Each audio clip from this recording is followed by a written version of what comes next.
special edition of Left, Right and Centre. I'm Nidhi Razdan. Round 2 is over. 186 seats are done, more than 350 to go in 5 more phases. Tonight, we're looking at where the election campaign stands right now and specifically turn our attention to the Election Commission that continues to come under scrutiny, with the opposition in particular alleging bias. The Election Commission this week has suspended a poll observer who dared to check the chopper the Prime Minister was travelling in Odisha the other day. And they cited certain rules that it had laid out. But when we check those rules, they don't actually say that an SPG protectee like the Prime Minister cannot be checked. A complaint against the Prime Minister for violating the Code of Conduct for asking for votes in the name of Pulwama soldiers has also been pending with the Election Commission for more than a week now. The Prime Minister made those comments on the 9th of April. Yes, the EC has acted against some leaders like Maneka Gandhi and Mr. Adityanath, the Chief Minister of Uttar Pradesh. But is the Election Commission lacking teeth and the courage to act against the very top leadership of the BJP for their alleged violations of the Model Code of Conduct? What is at stake for the Election Commission is our big focus tonight. But first, let's take a look at how voting actually panned out today. As I said, the second phase is over, 5 more to go. The voter turnout, according to the Election Commission, was 66% overall in the 95 constituencies that voted today. That is slightly lower than 69.6% in 2014. Remember, 95 seats, 11 states and 1 union territory, Puducherry, voted today. You also had the whole of Tamil Nadu, that's 38 seats voting today. 1 seat, Vellore, has been cancelled or rescinded by the Election Commission because of the huge amounts of cash seized there. You also had 18 assembly by-polls in Tamil Nadu, which are very important for the future of the state government there, which is currently a minority government.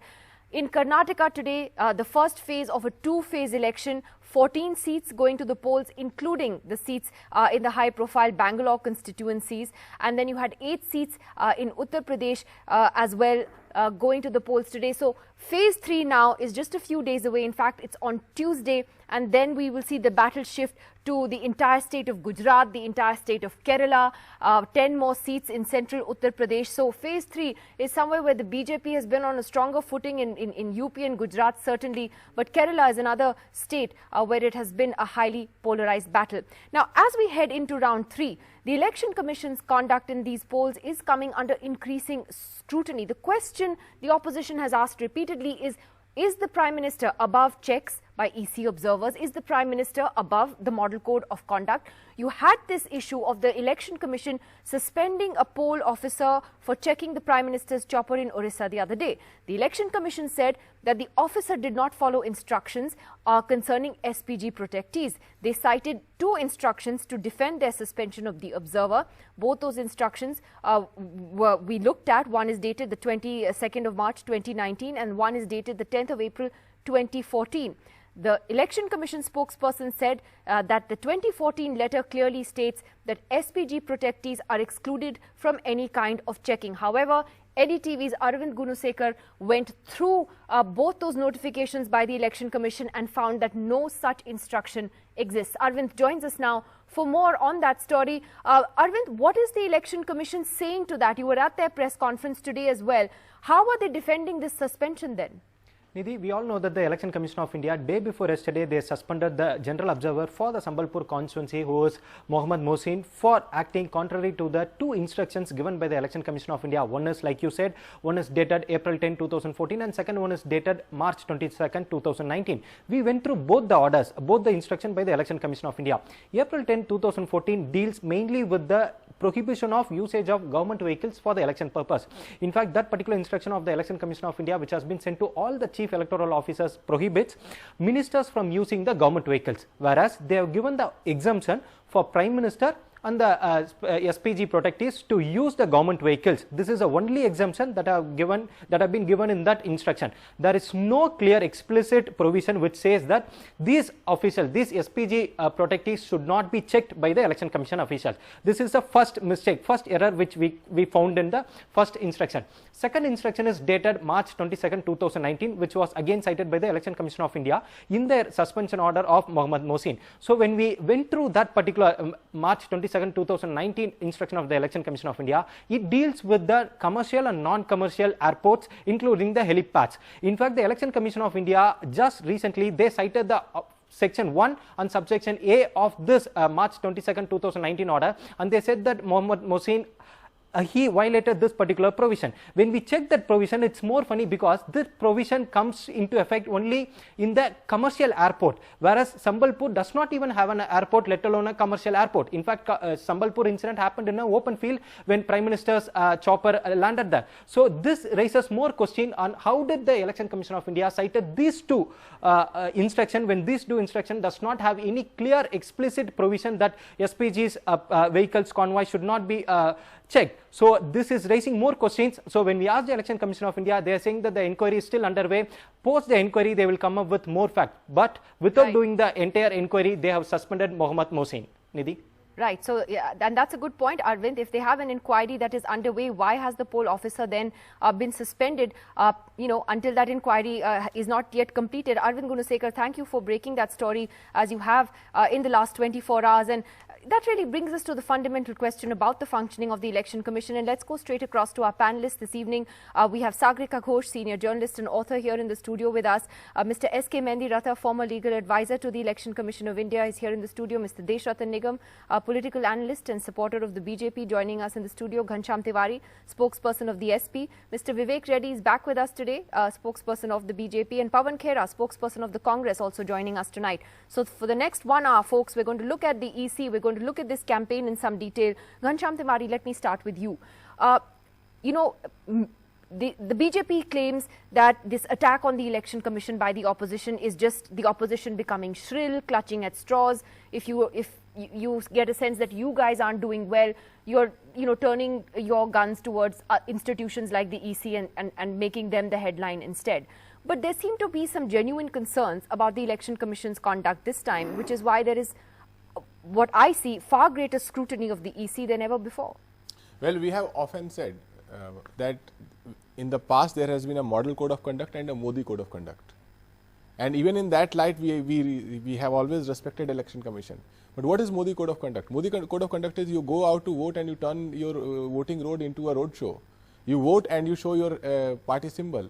You land a seaplane in Gujarat or many other such violations. In the current election, the day Prime Minister used or misused Pulwama, Balakot in his election rallies, everybody was outraged, but the Election Commission did not respond. Even when the Election Commission responded, it was on SC's prodding, and in that response, when Mayawati ji was banned for 2 days from campaigning, our first response was, yes, we respect the decision, but what about the near 5 violations that the Prime Minister has done in his various rallies, and we have not heard from the Election Commission. So clearly, there is one set of response which is an equal response, that you ban Mayawati ji, you have a ban on Yogi Adityanath also. But then there is one person who's completely beyond scrutiny, and that is Prime Minister of India. He can go and break any rule. If somebody is checking his vehicle, a new rule will be invented and that official will be suspended, a poll observer. On matters like these, on the simple question that whether Prime Minister is above and beyond the Election Commission and everybody else, Election Commission should have a clear answer that we have not got so far. Mr. Mendiratha, just to get your perspective of this, because you have advised the Election Commission in the past, what are your thoughts about the scrutiny that the EC is facing today? This specific incident with this poll officer, the fact that they've been sitting on this complaint about the Prime Minister's speech on the 9th of April, which is almost 10 days ago. And today when the EC was asked about it, they said, yes, we are now, studying this and we're looking into it, which it seems to be like a standard automated response. It doesn't inspire much confidence then, to be honest, among citizens about what the Election Commission is doing regarding its role as a watchdog. Nidhi, first of all, I may like to tell you that I am not the legal advisor of the Election Commission anymore. So I am neither the defense counsel of the Election Commission nor the prosecuting counsel. So if they have done something, I don't know. I don't know the full facts. So why they have not given any verdict so far on the complaints against the Prime Minister? They may be looking into certain facts. So I would not like to pass any judgment on the collective wisdom of the Election Commission. So it is for them to answer. But if you want my answer on any legal issue, I can tell you But these are all the issues which they are, and as it was being mentioned in by our earlier speak, saying that in the instructions he has not been able to find anything with regard to the exemption being given to the Prime Minister from searching, etc.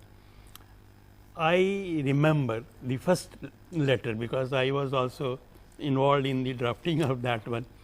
It was in a different context, because we had issued instructions that the government vehicles will not be used for any purpose by the ministers. So, then the query came from the SPG whether Prime Minister, who is, and others also SPGs, protectees, whether this particular restriction will apply with regard to those people and also. that exception was made. Yeah, so that exception we said, yeah, these instructions will not apply to the SPG protectees, because they stand on a different footing, and this is not the first time. Right from 1971. Which is a completely different context. But can I ask you, you may not want to get into the politics of the Election Commission, but how long does it take to scrutinize a soundbite? I mean, what the Prime Minister said is there on television, where he said he invoked people to come and vote in the name of the dead soldiers of Pulwama.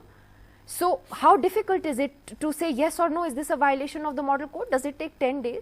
So, they have to answer, as I said. No, I mean, I'm asking you that is this a normal practice in the EC to sit on it? Practice, in the normal practice in the past, we were not taking that much time. This much I can say. Not taking that much time. And Vivek, the other circular, which this 2nd March or somewhere of this year, I have not seen that one. Right. So, I will well, not we like have. to, Well, we have, so I would and not like to make any comments it is on not that. there.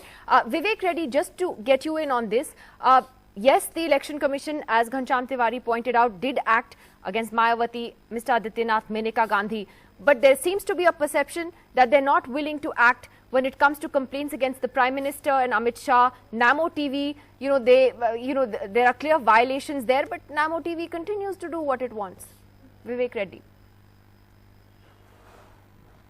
Well, I think they have stopped the biopic of the Prime Minister. They have created a level playing field. I don't think there is any occasion for anyone to have doubts on the Election Commission.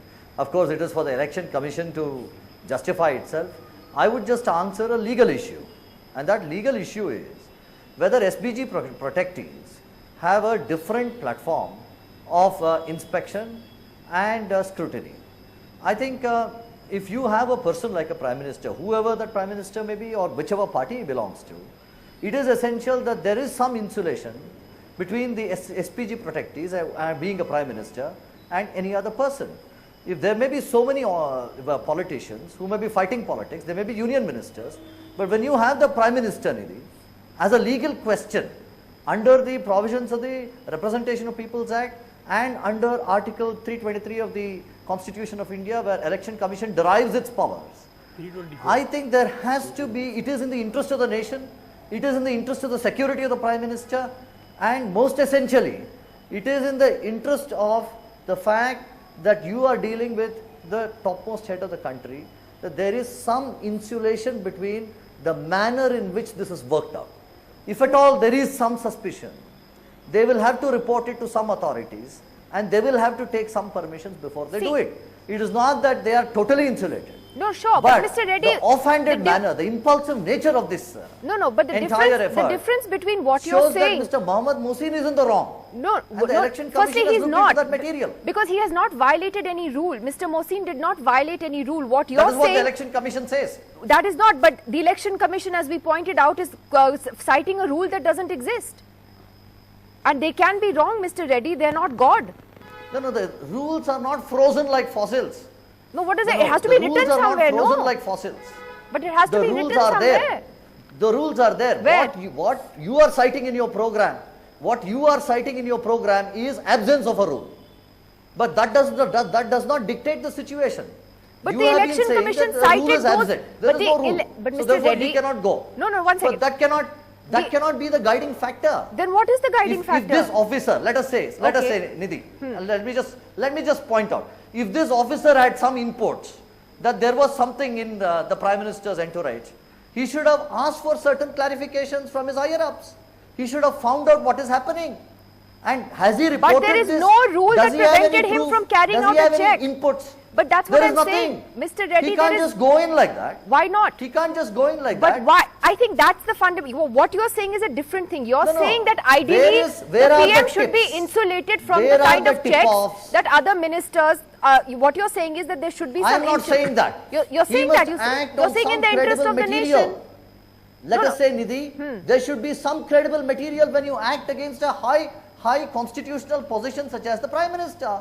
Without anything, can you just Can I enter say and with- say, with- all right, I will check you? With deep Without respect, asking your superiors. the Prime Minister of This is India is also absolute elected by the people of infringement. India. And Why and is I the will Prime tell you, Minister above absolutely above rules impermissible. that apply to everybody? Apply to Because everybody he else. has SPG protection, there is a wall of Sure. security.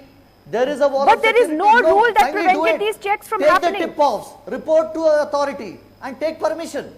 Well, Pawan Khera, just get in on that, Take because permission. you know there seem to be two things happening here. One is the facts of this case, where there is no rule that prevented the official from doing this, and one is what Mr. Reddy is saying, is that in the interest of the nation, as he puts it, it is important for the Prime Minister to be insulated. I am asking something more fundamental, that in a democracy, should the Prime Minister be above the rules and the laws of the land that apply to everybody else, or should the Prime Minister of this country not be subject to the same rules, especially during election time? Nidhi, the rule book is not there to serve the powerful. It is there to protect the interest of people by and large. I have traveled during a campaign with an SPG protectee and the plane was checked. You remember Dr. Kiran Bedi made a mark in her career when she inspected the vehicle of Indira Gandhi, the then Prime Minister. Did anybody take action against her? Look at what's happening today. That's the difference.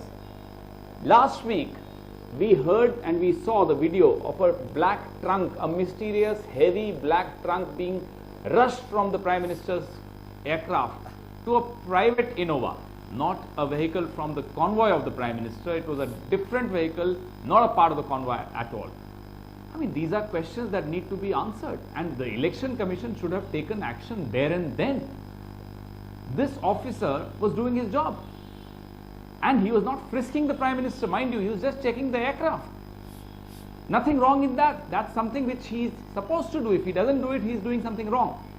You don't go about seeking permission. आप पूरे अपने rival political parties में income tax की raid कर देते हो.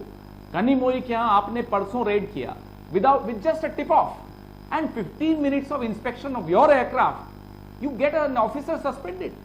You can't have two rules in the same land. Well, I'll take that to Mr. Nigam. That it doesn't look very good, does it? I mean, for the Election Commission to have taken this action then.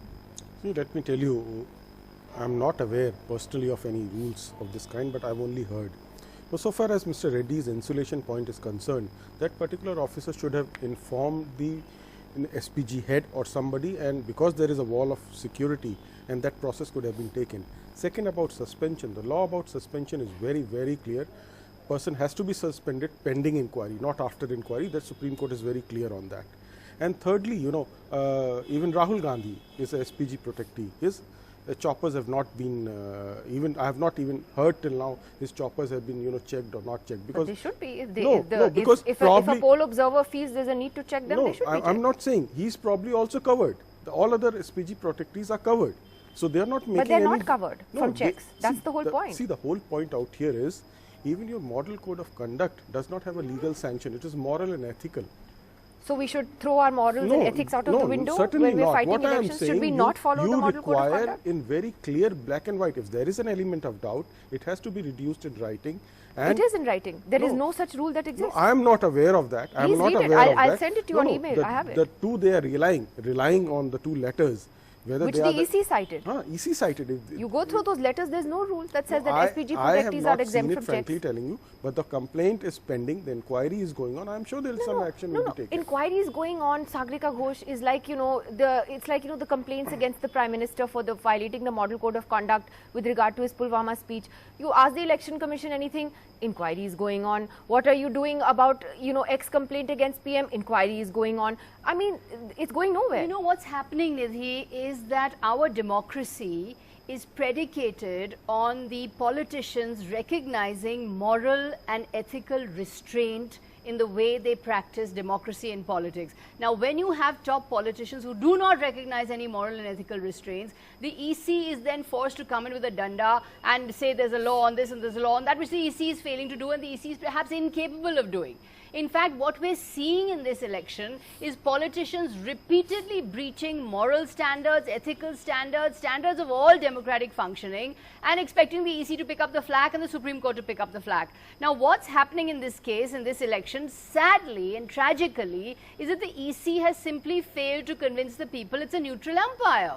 I mean, you've had 66 bureaucrats writing to the president to say that we've had complaints about the EC. You're absolutely right that the Prime Minister has brought up Pulwama Balakot, the EC has done nothing. Namo TV is broadcasting, the EC is doing nothing. Yes, maybe it stopped the biopic, big deal. 2 days before an election, unprecedented, you raid an opposition politician. 2 days before an election, you send IT teams, the EC teams to Kanimozhi's house to raid her, and then it's proved to be a false alarm because there's nothing there. 2 days before an election, this is unprecedented in democracy. The fact is, Namo TV is broadcasting and violating the 48-hour rule. 48-hour rule is thrown out of the window. The Prime Minister is giving interviews to Doordarshan. Rahul Gandhi also is on Twitter saying, you know, vote for me 48 hours before election. So does the even 48-hour rule apply that you have to stop campaigning for 48 hours? Sadly, the EC has completely failed to live up to its constitutional responsibilities. You're absolutely right. It's death by inquiry. This is under inquiry. That's by inquiry. And the fact is, it has not proved that it's a neutral umpire. I think this is a sad saga of this general election of 2019. Mr. Jacob, you wanted to come in on that. Let me tell you very, very clearly. So if somebody gets a tip-off, 2 days before the election, he goes and gets a tip-off. So why can't? Is there a? Let me answer. Can you be quiet for a while?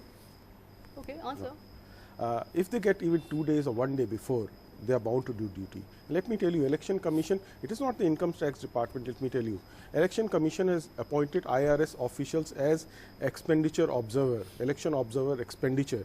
It is these people who are raiding. And please understand, these are IRS officers working under Election Commission, and they are election observers. Why did Election Commission then write to the IT department and say that you're bypassing us and you're not keeping us in the loop? That is and in fact, the CEC is on record in the interview we did with him this week. I know, I'm aware of that. The IT department's response to the EC's concerns were cheeky. This is what he said. Let me answer. Those are separate routes, and they have to inform. If they find that the money about which they have a tip-off is about to influence the outcome of the result, then they have to inform that. That is the clarification. And only opposition politicians have money. Only opposition. I have made that point repeatedly. See, the tip-off that they get. Right. How is it that only opposition politicians have money? You don't expect authorities who get a tip-off to sit idle and not to do anything. No, so it's just miraculous that they don't have any tip-off about the BJP using cash. If you have any, give it to them. If you have, I'm asking, if you have any, give it to them. About BJP, about any other party, give it to them. Well, there was a case in Arunachal which I keep pointing out. No, the police has already done the job there. Already done. But there was no need for the IT department to go and see if there was more cash. The prosecution is going on there. See, if you have to look at the balance or sense of balance and sense of fairness that Bharatiya Janata Party looks at from the institutions. You take the newspaper today and you can see the pictures of Sadhvi Pragya becoming a candidate in Bhopal. That is the greatest mockery of all our institutions together and sense of fairness. But that aside, that mockery also applies to Sonia Gandhi and Rahul Gandhi. It doesn't, because they're not being tried for terrorism. Yes, but they're trying for crime. I would like to distract. Crime is not a crime. Crime is a crime. I was Don't make distinctions.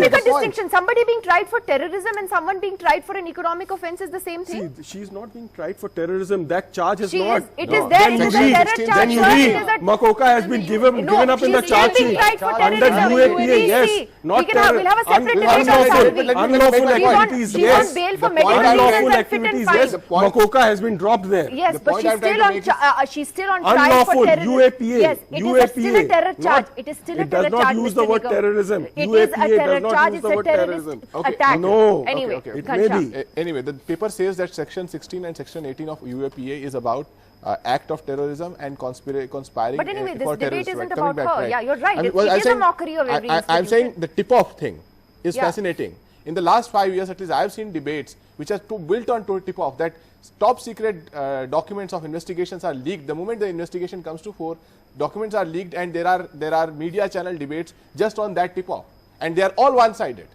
So the government can choose the tip-off it wants. Nobody knows what is behind this tip-off. I believe behind this tip-off is an unfair, undemocratic system that only wants to look at one side and terrorize the opposition in the face of election. There is no reason why in the last 6 months 15 opposition leaders were raided and not one BJP leader was raided. In fact, in Hyderabad, the 8 crore rupees that was found, the IT department person failed to pick up his phone. In Arunachal Pradesh, the money was found in Chief Minister's convoy. That's exactly what I was saying. So, and just for Mr. Nigam, just to refresh your memory, before I take this back to the Election Commission, is that the JKLF has also been banned under the UAPA. All right, so we know where you stand on the JKLF, just FYI. Pawan Khera, I want to come back to the point of the Election Commission. Today, Mr. S.Y. Qureshi, this former Chief Election Commissioner of India, wrote a very good article where he has talked about a crisis of credibility in the EC. He has talked about a couple of very important things, and one of them is the flawed system of appointment of election commissioners. He has said they are, and he's right, that they're appointed unilaterally by the government of the day, and that the Law Commission had in the past recommended that a collegium of the PM, the leader of the opposition, the Chief Justice of India should actually be looking at appointing election commissioners. It was something he had endorsed, other ECs in the past have endorsed, but no government actually wants to give up that power. Is it time for us, Pawan Khera, to revisit the appointment of election commissioners and chief election commissioners in this country? He's also made the point that when you remove election commissioners, only the CEC is protected from being removed except through impeachment. The other two ECs can be removed by the government. So, and they can outvote the CEC. So there is a big problem here in the way the election commission is constituted. Pawan. Nidhi, this government has brought out the worst in our institutions. Let's admit that. Having said that, because of the fact that they've brought out the worst in our institutions, this will also bring out the best in what can be done now. How do we solve this crisis of credibility of institutions? So, Mr. Qureshi is absolutely right. We'll have to put our heads together, bring in more reforms, so that no other government in future, I'm sure this government is not returning to power, but no other government gets tempted to use, misuse, abuse the agencies the way this government has done in the past, in the last 5 years. So, there are solutions. These people keep crying hoarse कि 70 साल में कुछ नहीं किया, 70 साल में एक ढांचा खड़ा किया है ऐसी institutions का, which can withstand political pressure. I am glad the Honorable Supreme Court intervened and made the Election Commission realize of the powers, the reservoir of powers that the Election Commission has. This is what the contribution of founding fathers is in the last 70, 60, 65 years. But now a time has perhaps come for us to evolve and make our institutions more robust. Mr. Bendiratta, your views on this, on the issue of the appointment of the election commissioners? Actually, do you think the time has come for a change? yeah, sure. We have all been recommending this for many years now. Many of these CCs who themselves were appointed in this particular system, they have written, but with due respect, all after their retirement. So that's a good point. Yeah, and fortunately now this very issue is before the Supreme Court. But by the way, Mr. Qureshi has written in his piece today that even when he was in office, he had supported this idea of changing the appointment of election commissioners. They may be saying, but on paper they have said only after retirement. And now this matter is before the Supreme Court, and we feel that something good might come, because the Constitution says, Article 324 says that the President shall appoint the Chief Election Commissioner and election commissions subject to such law as may be made by Parliament. So right from 1950 till this date, no law has been made, and so the President is going on the aid and advice of the Council of Ministers. And of course that is out of the question, but one thing I would like to add, now this is a good occasion for me to add. For the last so many years I have been thinking that the Election Commission in the performance of its functions, does so many judicial activities.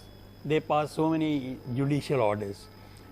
Disqualification matters they deal, political parties disputes they deal, imposition of the disqualification on those who have been convicted for corrupt practices they deal. So I feel now this election commission is a multi-member body. I don't know, some people may not like that idea, but I feel one of the commissioners should always be from the judicial side.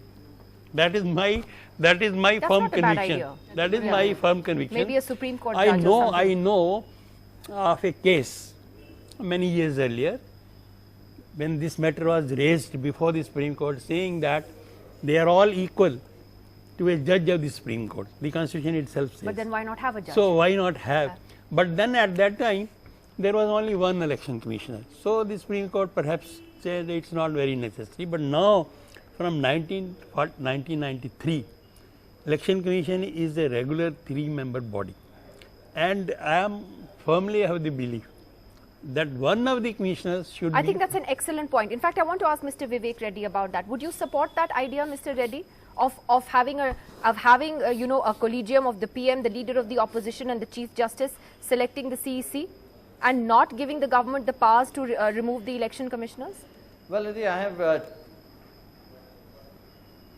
have 2 or 3 points to make considering what was said by the other panelists. First of all, I think the whole concept of 3 members was brought in to curtail the heavy powers that are vested on one election commissioner, which we saw in Session era. So thereafter, to curb Mr. Sessions' extraordinary powers, they brought in 3 commissioners. I think to a great extent, the powers that are conferred upon a single person are now vested upon a decision-making body. I think that's enough. That's a safeguard that is enough. And I don't think we'll have to, considering how the election commission has conducted itself over the years, I don't think we will have to have any threat on that issue. Second is, Why shouldn't the all that appointments everybody of has been the stating. why shouldn't the appointment of the chief election commissioner and the ECs be, why should the government do it? Because then it is open to political interference, it is open to putting people who are pliable, retired bureaucrats who owe their allegiance Certainly to the not. government. When you Why are- not? Why not the have a whole more concept transparent? of- Why not have a more the whole transparent? concept of bringing in 3 people. No, No, but the whole two of concept- those people the can whole be concept two of of bringing those in people 3 can people be was removed that, by the government. because it is collective. But Mr. Reddy, And two I of don't those think we should have that commissioners- fear. Mr. By Reddy, appointment of one chief election commissioner, I Yes. don't think we are going to give extraordinary powers to the body. No, Nor are we going to whittle down the powers. once So again, we need the have government much can remove concerns 2 about of the that. ECs. But I have one more point to make. It can I remove have 2 one of more the point to election make. commissioners whenever it wants, which means out of the 3-member EC, there is a CEC who can only be impeached, but the other 2 ECs can be removed by the government whenever it wants. Does that not put pressure on the election commissioners? But there is one Let me ask. safeguard. I do want to, Mr. Reddy. Well, Does that not? You I don't think it's time I to don't change think the this process? I don't think this will change the composition. This will change the complexion of the decision making. Why? Merely because Yeah, well, this it is will, the it manner will, in which because appointment it- is made. I don't think it will change the election complexion commission of then may decision not be making. beholden to the But government. please, let me just make out one point. Yeah. Let me just make out one second. Let me just make out one point. Sagarika and other panelists are trying to portray that look here, there is no level playing field, there is no that, there is no this. Well, just look at take a bird's eye view. How is this election fought? The election of 2019. On the one hand, it was fought on the achievements of Mr. Modi. On the other hand, it was fought on the narrative that the opposition is bringing up. Now, all this is being put to the people through independent sources by the various political parties. And the people are going to take a decision. The election commission is only a regulator. Now, if you look at how the election commission has worked, how the political parties have worked, I don't think there is any prohibition for any political party to lay out its agenda. And all political parties have laid out the agenda. Why are the opposition complaining of prejudice? So the Why are opposition, the what about the opposition 66 afraid bureaucrats? of coming up with their own narrative and reaching the 66 people? former bureaucrats Why are they have actually raising written to technical the president objections? saying that the election Small, commission is not silly working objections properly. are raised by More the than 40 have now opposition. written the other way And round. is this the manner But 66 they, have written. they So- convince so the what? people of They have India? written, one of them is a Is this former the foreign manner they secretary. convince the So- people so of what? India? He's a former foreign No, secretary. why so what? I mean, you're right. Let me So come this down is to where let me come the down to the brass opposition Are is you- tacks. afraid. please don't say they're If you are fit enough to anti-national. face No, no, Mr. I'm Modi not says saying it. so. One thing is there. Let me Don't One raise moment. technical and silly objections. let me Technical and silly? Why is it technical and silly? Let me. Anyway, I have a slightly different point, although I don't agree with your Absolutely, thing, Nidhi. but Let in a me tell you, parliamentary you reach democracy, out to the people. You in don't a- go to in the a- election commission in a and blame them. parliamentary democracy, you know, I would like Parliament to play a greater role in the appointments. If the appointment is being made, it should be subject to scrutiny of the Parliament. So it should not be done through a court or not, but it should go back to the Parliament. You have system in the world that can be studied, where the appointments are subject to the approval by the committees of the Parliament. You know, if such kind of a reform, you know, there is a scope of reforms. I'm not saying there is no. Model Code of Conduct still does not have a legal sanction or teeth. So that kind of... that doesn't mean it shouldn't be No, followed. no, no. I'm saying you should give more teeth to it. That's what I'm saying. It should be More followed. teeth is More always a teeth. recipe for You know, unless disaster. and until, suppose there is a dispute, where do you go? You go to the court. You go to the court, then you have to cite a rule. How do you enforce this? So therefore, you require more teeth to the Model Code of Conduct and To some the kind of a election commission parliamentary itself- control. Okay, Mr. No, Mendiratha and then Ghanshyam. I was just trying to point out that even in the matter of appointment of information commissioners, Yeah, CIC, I was about to say yeah, that. and Chief in the Information matter of Commissioner. CBC, in the matter of IB, director, etc., there is a collegium, and even the judiciary is involved in this, CJ and all those people are there. The election commission is one of the mainstays of democracy in the country, and I feel that a time has now come where these commissioners, because it will be in their own interest rather, because if they are elected by, if they are selected by a particular collegium, then people more will have credibility. faith. Yeah, much more But faith. now even if they want to act very independently, and I feel they are functioning independently, that's my conviction, but still people doubt that these have been appointed by this particular government or by that government. So some The doubt perception- is, yeah, those doubts have it's to in be their cleared. own interest if this collegium system is introduced But in it's the not in matter the of interest of appointment. most governments that come to power. Ghanshyam. I'll make two quick points. One, that roughly 1/3 of this election is over. Roughly 29 crore voters have in these two phases are covered. More than 185 seats are covered in the two 186, phases. yeah. Right. So clearly there is a positive sense that election commission has among the people. People have come out and voted in larger numbers. To that extent, election commission still holds the faith of people at large and political parties also. But when it counted, you look at Bharatiya Janata Party as a government.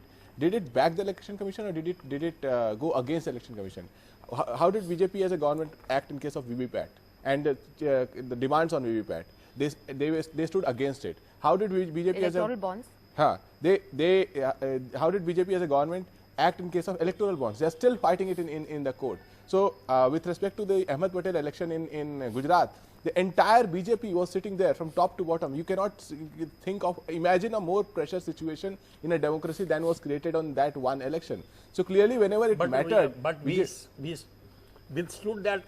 absolutely. Absolutely. We never That is the reason the faith is there. But I am saying that as a government, Ghanshyamji, one can election is a clearly war. see You gotta face that them. the You can't thrust, the complain. force of the government was against any institution You that would can't stand complain up for about its an election. for its own. Nidhi, I just want to Mr. say Reddy, one about second. fighting a fair election. No, Why but- are you afraid? Why don't you counter them?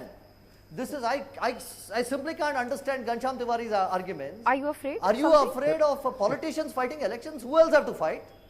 Well, Politicians have to fight these elections. Ghanshyamji. you Pawan, launch one you second. launch Are a you Namo afraid TV. of this person coming, that no, person you coming? you Then launch a Namo you should TV. not be You fighting go in elections. court. You should quit politics. Vinod, Please.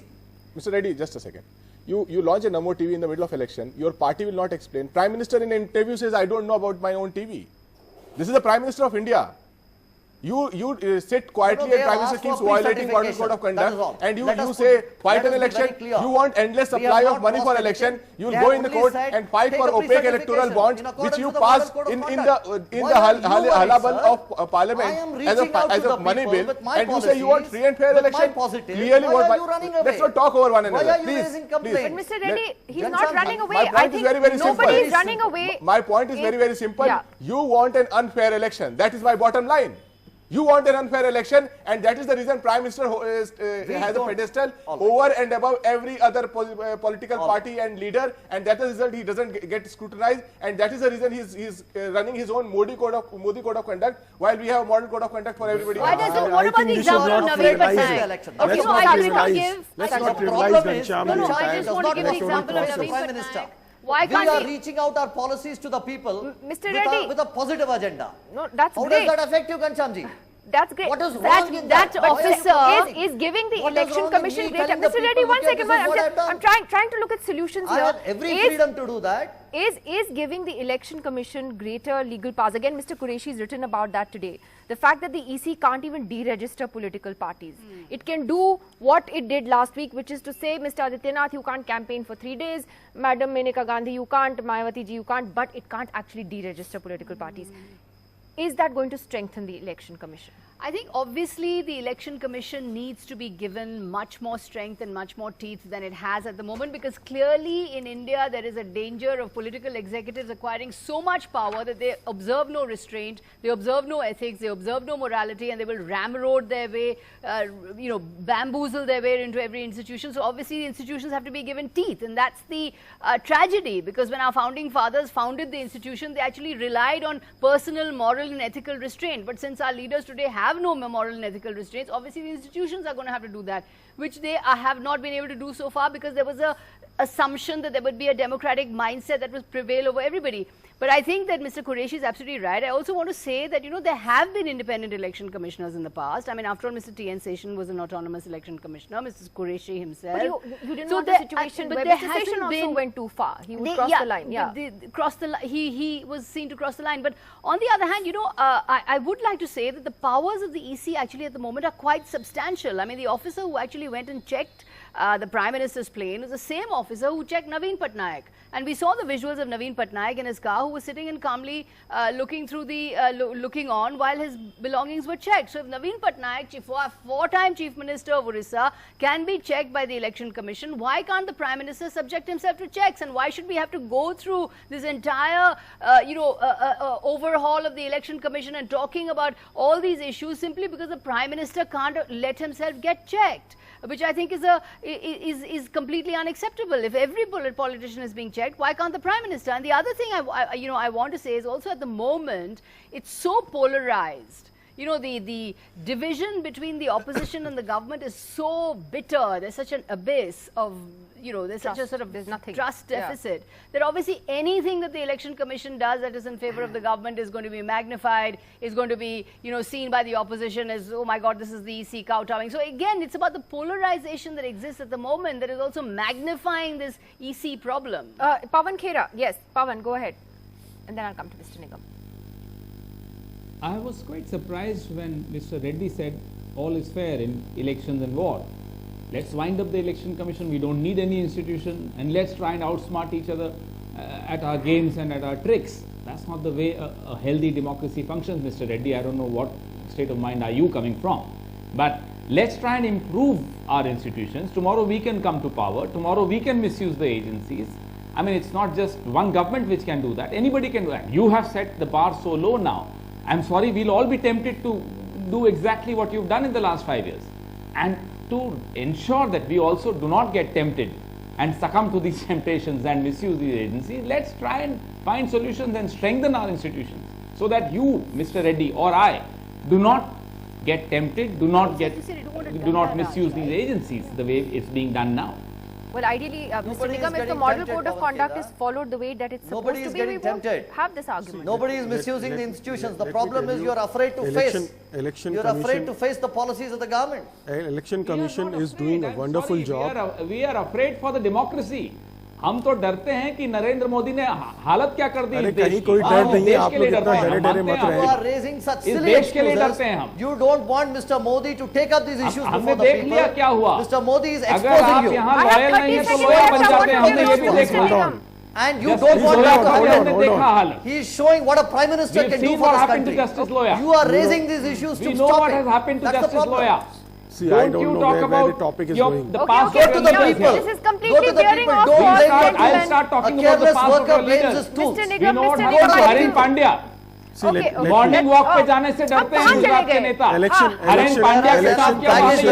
Election Commission is doing a wonderful job in the given circumstances. Wonderful job. Wonderful Let me job. remind you of You look two at the names, poll Haren Pandya and percentage Justice which has Goyal. happened. And let's talk Pavan now. and Vivek Reddy, 1 second. We're trying to talk about the EC. Yeah. See, EC is doing a wonderful job in a given circumstances. You have such difficult circumstances in India, divided on caste, religion, and so many things, and especially, and look at the poll percentage which is there today, a very healthy poll percentage. So let's have faith in our election commission. It's doing given polls and pressures. As Ghanshyam rightly put it, by and large people do, but I think that people in a democracy have a right to raise questions. All citizens do. Certainly, if those questions come up, and unfortunately, certain things the Election Commission has done in the past few weeks have raised eyebrows and have raised serious questions. They have done some wonderful things as well. They have done some very wonderful things as well. But when they are not doing wonderful things, I think we have question the right them. Question them. And Fine. that is the only Question thing them. that is happening. They are going through the process. They are going through the process. In any case, They can't take action, overnight or something. They have to go through the process. I know. It takes a long time to listen to But in a any sound case, bite. our outgoing Prime Minister does not respect questions. Sound bite has to be Outgoing analyzed. Acha, chalo. Thank Forensic you. sound bites have to be, At analyzed least we by can end on a forensics. smile. We can end on a thank you to you all for joining us. I did also speak earlier today to author and historian Ramchandra Guha, who is of course a resident from Bangalore, to get his perspective on the political situation today. And Ram Guha, let's start with the election in your state, Karnataka, where there is so much at stake. It's a test for the Congress-JDS alliance, which has been shaky for the last few months, and the BJP is clearly trying to make inroads now. So, Nidhi, as you know, it's a mug's game predicting elections, but Karnataka is important for the BJP because it's the only state in southern India where they have a significant presence. It's important for the opposition because there is a coalition government in power, and it's a test of whether coalitions, anti-BJP coalitions can work at the state level and perhaps at the national level. Now, my sense is that, as I said, it's impossible to predict elections, but it's difficult to see much of a swing either way. The BJP has, I believe, 17 out of 28 seats. It may get 1 or 2 less. It may get about the same. It's not clear from reports how much vote transfer is taking place between the JDS and the Congress. It's also clear that on both sides there's been some disgruntlement. About candidates. With the BJP, there's been a sense that some candidates have been imposed from Delhi without consultation with the local leaders. As far as the alliance is concerned, there's certainly disquiet about Mr. Deve Gowda insisting that his 2 grandsons get tickets. So it's a very fluid situation. So it's hard to predict, of course. And as I said, it's probably not going to materially alter the national elections, because unlike UP or Tamil Nadu or Maharashtra, where it's possible that there are major swings, here that is unlikely. Having said that, this is purely anecdotal, but I went to vote today. I always go at about the same time, 11:30, and I found a conspicuous lack of people at the booth. Normally there are many more people. Now I don't know whether this will show in the results, whether this will show in in the tally in the evenings. The other thing I wanted to say very quickly is that there have been some disquieting reports of people's names being removed. Samar Halankar, the senior journalist, just tweeted that his parents, his father was a former Director General of the CRPF and had been voting for many years. His parents' names were deleted. So clearly, there have been some administrative lapses that in a city like Bangalore, which is supposed to be an IT capital, are deeply unfortunate. Well, Ram Guha, looking at the national campaign, though, what do you think of the BJP's decision to give a ticket to terror-accused Pragya Thakur? What is the message that the BJP is really sending with that decision? This is consistent with how the campaign has gone for some time from the BJP, Nidhi. So it's absolutely not an isolated incident. At least from the time of the Pulwama attack, if not before, I would say before, because if you look at Amit Shah's absolutely incendiary speeches in the Northeast, on polarizing speeches on the Northeast, stigmatizing entire religious communities, those predate the Pulwama terror attack. And Amit Shah is not an ordinary person. He is the president of the BJP and the most important person after the Prime Minister. And in fact, more important than the Prime Minister when it comes to running and directing and organizing the campaign. So it's clear that the sense among the BJP is that the development narrative of 2014 is not gaining traction for obvious reasons, because there hasn't been any visible change. Achhe Din haven't manifestly arrived for most ordinary people. So this polarizing has been going on for systematically for several months. So let's not look at this as, let's not be horrified at this latest incident. There's a clear pattern that the election campaign of 2019 run by Narendra Modi and Amit Shah is radically different in orientation from the election campaign and the narrative of 2014. Well, what do you think of the opposition campaign then? Because, we've been saying from the beginning that this is not really a national election, but one that's being fought state by state. There's no one particular issue or, wave that we saw in 2014 that was overriding everything. What do you then think of how the opposition is taking the fight to Mr. Modi in each state?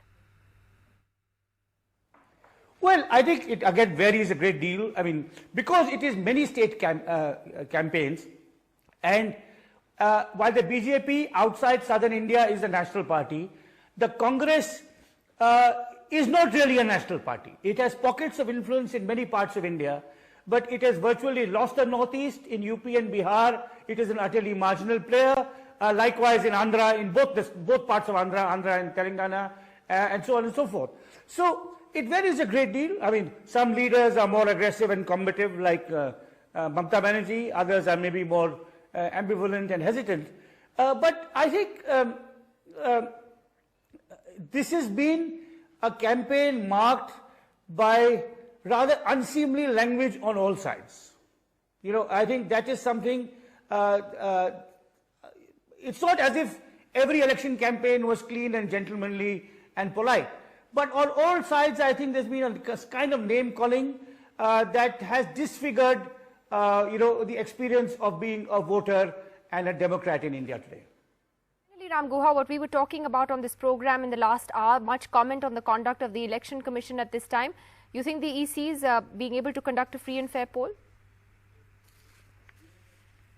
Well, there's certainly many puzzling things about what the EC has done or not done.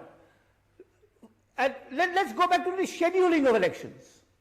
Why 7 phases in West Bengal, and particularly why 4 phases in Orissa? West Bengal, I think 7 phases are too many, but perhaps you needed 3 or 4 because there's been a history of electoral violence, of booth capturing by different parties. It's a border state with infiltration. But why 4 phases in Orissa, which is an extremely peaceable state, which is a small homogeneous state? And I mean, this is a question which only the EC can answer. But it is decisions like this which are smack of arbitrariness and which have absolutely no political or electoral or legal logic. That raise questions about the conduct of the Election Commission. All right, Ramchandra Guha, always great to talk to you for your perspective on the political situation today. Thanks for joining us. That's it from us tonight. We'll see you again tomorrow.